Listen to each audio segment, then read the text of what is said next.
All right, let's look at one more example. In this example, what we have to do is we have to set up an integral that finds the volume of a solid that's bounded by certain planes. Here the planes are x plus 2y plus z is equal to 2, x is equal to 2y, x equals 0, and z equals 0. So we know that finding volumes of solids is what happens if you have some function, f of x, y, over some domain, and we might want to find out what this volume is under a surface. So we have to turn this question into an integral by setting it up as we have to understand what's happening in the geometry of the situation. So let's look at the easy planes first. We have three easy planes. We have x is equal to 2y, x is equal to 0, and z is equal to 0. So x equals 0. X equals 0 is this yz plane. This is the yz plane.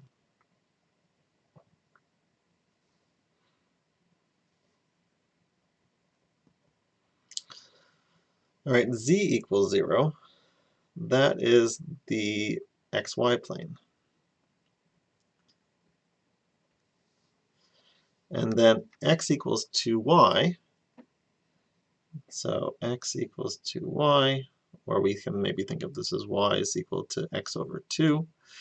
That is going to be a line, right? So this is y is equal to x over 2. We have a line that slices in this way. So a plane that slices in this way. So this z equals 0 line is telling us we're really looking at the volume above the xy plane, so above z equals 0. And then we have some other plane here, x plus 2y plus z equals 2, and that's slicing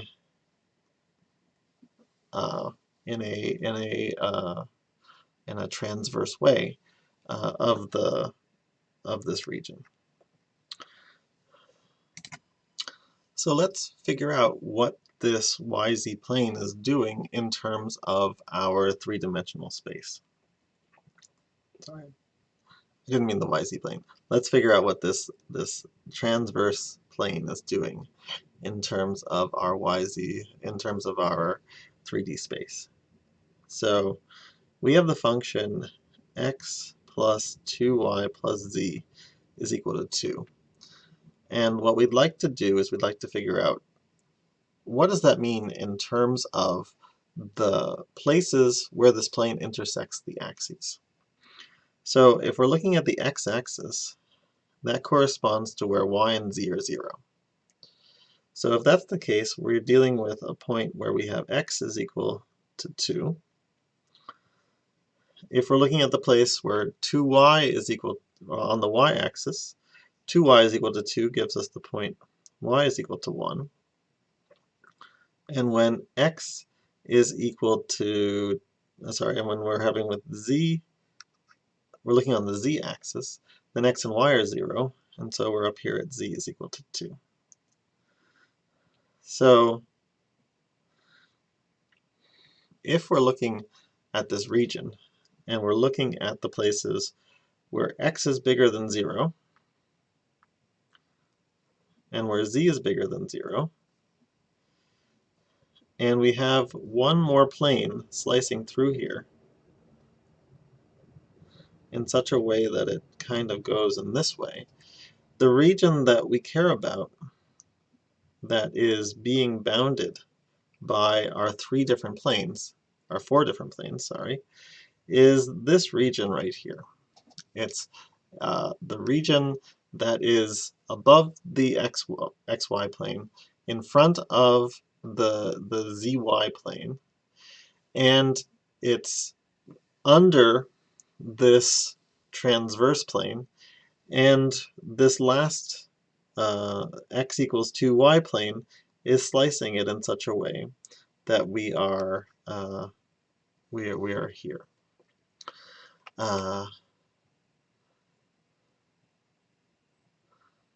Maybe what we should do is go over to Mathematica and see how this looks. So give me a second. All right, let's head over to Mathematica. So I've set up our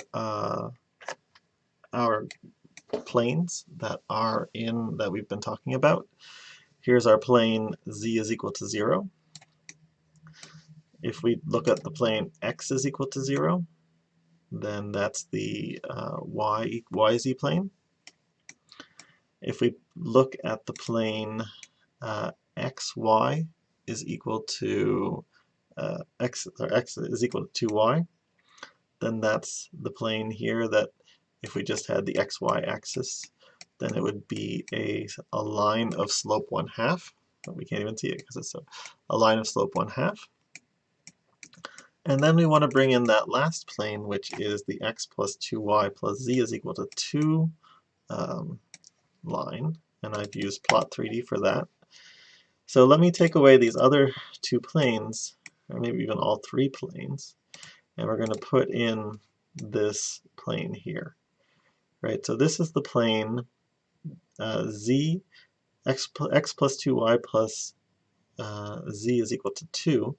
And you can see that it intersects the x-axis at x equals 2. It intersects the y-axis at y is equal to 1. And intersects the z-axis at z is equal to 2. So now if we put all four planes in there, we can see that the only region that we care about is this, the only one that's closed and bounded is the one that is here inside this slice like this. So another way we can do this is we can use the region plot 3D. So let's say we want that z is greater than or equal to 0, and we want that x is greater than or equal to 0, and we want that y is bigger than or equal to 2x. And the only reason I know that y is bigger than or equal to 2x is because we want it to be on this side of this plane. And we want to be underneath that plane. So z is less than or equal to 2 minus x minus 2y. So we specify all those things, and we want x to maybe go from -2 to 2. Actually, x is positive, so x goes from 0, negative 0.5 up to 2. Y goes from negative 0.5 up to 2, and z goes from negative 0.5 up to 2. And so we get this region. It doesn't look so good, so let's add some more plot points into it. And we can also make our bound a little bit better. Let's give ourselves some axes. Let's give ourselves some axes that are labeled. And okay, so now we're starting to get a little bit better picture. We can see that y really, we don't need to go up to 2, we can go up to 1. So let's make our region a little bit smaller. We'll let y go from 0.1. It's always good to have a little bit of buffer in each of the directions just to see a little bit better. X, we can see really x isn't that big at all, so we could also put the same thing here. But z looks like it may go all the way up to 2, so we'll just keep that the way it is. And we will also make more plot points, and we're going to start to get a better feel for what this region looks like. Right now we're really starting to see these slices of the plane based on touching all of these regions. So let me take off the mesh here, and let me also maybe make it magenta, just so we can see it. And now I'll put this in the picture and we can see everything together. Let's put this in the picture. Plot 3D, and we got you. We've got you in here now. And let's make them a little bit more opaque. Mesh, plot style, gray, and opaque. A little more transparent. Alright, so now I've put everything together. What do we see? Well, we see that if every one of these planes that we put in here is going to be slicing this region in a different way. Uh-oh. I must have done something not quite right. I know what I did wrong. I've made my equation here the wrong equation. It wasn't y is bigger than 2x, it was 2y is bigger than x. And that's going to give us a slightly larger region, and it will make more sense in terms of this picture. 2y is bigger than x. Uh-oh, come back here. Alright, now it actually does line up with that plane that we had earlier. We put this plane in here that is one of the boundaries. And all four planes form the boundary of this magenta region inside. Alright, so I always think it's nice to have this visualization, and you can play around with this on I'll post this Mathematica notebook so you can see yourself and explore a little bit more this region. Alright, so we now know what the region looks like. We're trying to find the volume of this tetrahedron.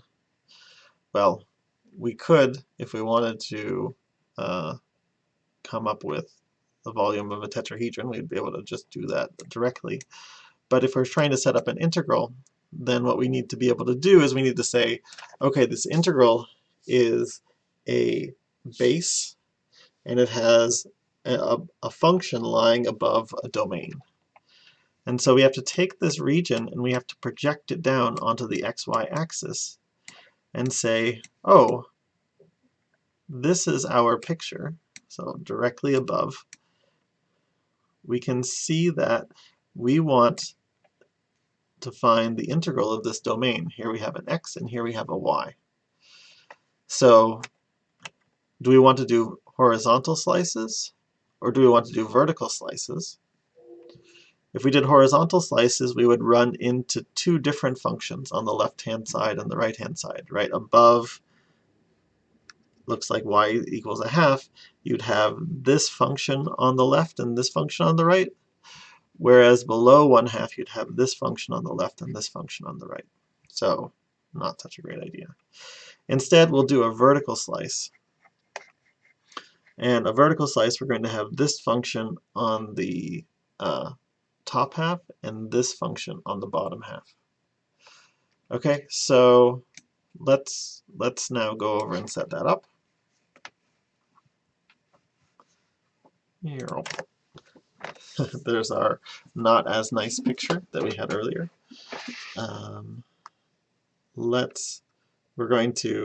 You figured out what the picture looks like in 3 dimensions, and now we project it onto the xy plane to find the domain. So our domain has to do with 3 lines here. We've decided we want to do vertical slices. So what we need to do is we need to figure out what are these lines.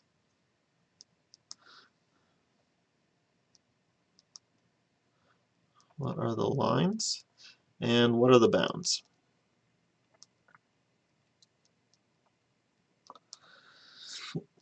So the lines correspond to what happens when these planes intersect the z equals 0 axis.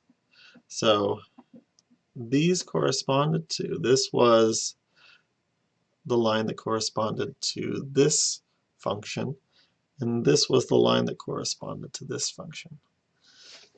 So what that means is that, so x equals 2y, this is y is equal to x over 2.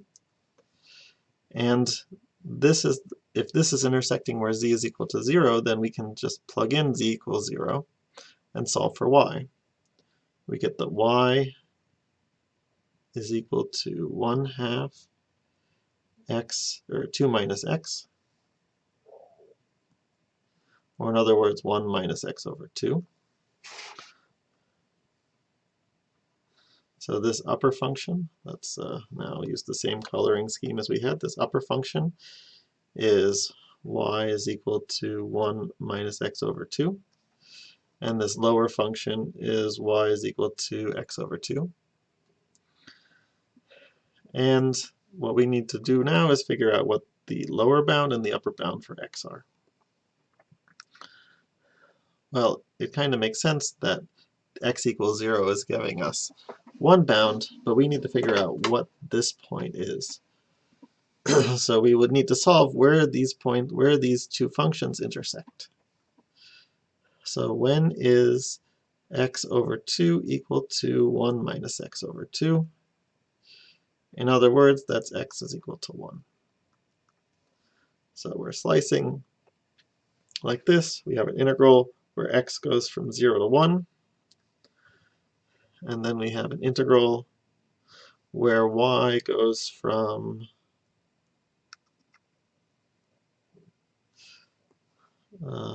x over 2 up to 1 minus x over 2 of this function, which is 2 minus x minus 2y times dy dx. And so this allows us to set up a double integral to calculate the volume of this solid. And so remember, what did we do? We first had to understand what the region was. We did a visualization of that. We took some slices. We figured out what the region was. We then projected that region down into space, into the xy plane, and set it up like we set up all the other examples, which is to figure out where do we start chopping, where do we stop chopping, what's the upper function, what's the lower function, and set up the integral in that way. All right, let's stop there for now. Talk to you later.